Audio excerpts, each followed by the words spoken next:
Praise the lord. Jesus our king के 3rd episode में आपका स्वागत है और आज हम वहीं से शुरू करेंगे जहां हमने कल खत्म किया था। मैं आपसे एक सवाल पूछना मांगता हूँ। यीशु मसीह ने, जैसा कल हमने बात करी, दाऊद किस तरीके से यरूशलेम पहुंचता है, कैनाल्स के जरिए, नालों के जरिए ऊपर तक पहुंच जाता है, उस तरीके से यीशु मसीह क्यों नहीं यरूशलेम में गया? या फिर जैसे रोमन्स आए थे उनके जैसे क्यों नहीं दाऊद यरूशलेम में प्रवेश करता है?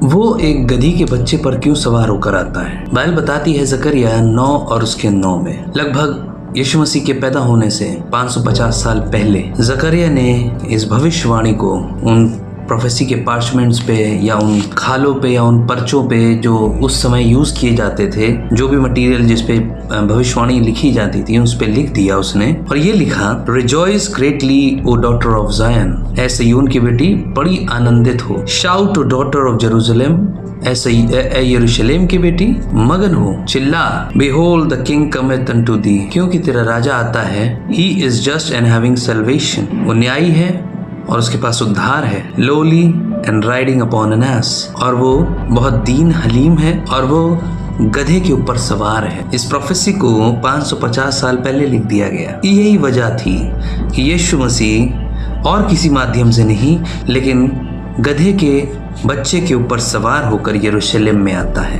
बाइबल कहती है यीशु मसीह ने कहा अपने चेलों से, उस गधे के बच्चे को खोलकर मेरे पास ले आओ। गिनती की पुस्तक 19:2, व्यवस्था विवरण 21:3, वहां पर बलिदान करे जाने वाले जानवरों का जिक्र है कि वो किस प्रकार के होने चाहिए, उनकी क्वालिटी कैसी होनी चाहिए। खास तौर से वो किसी के द्वारा यूज किए गए ना हो, ऐसे जानवरों को बलिदान के लिए इस्तेमाल किया जाता था। खासतौर से वो जवान जानवर होना चाहिए, यंग एनिमल होना चाहिए। यीशु मसीह यरूशलेम जा रहा था पूरी दुनिया के बिहाफ पर बलिदान का वो मेमना बनकर, वो निष्कलंक और निष्पाप मेमना। इसीलिए उसने उस गधी के बच्चे को लिया जिसका कभी इस्तेमाल नहीं हुआ था और वो उस पर सवार होकर जाता है। इस प्रकार से मूसा की शरीयत को भी पूरा किया जाता है कि पाप के लिए एक बलिदान चढ़ाया जाता है। वो खुद खुदावंद यीशु मसीह हमारे लिए बन गया। खुद क्यों? क्योंकि यीशु मसीह कभी भी शरीयत को या व्यवस्था को खत्म करने नहीं आया, लेकिन वो व्यवस्था को पूरा करने आया था। God bless you all.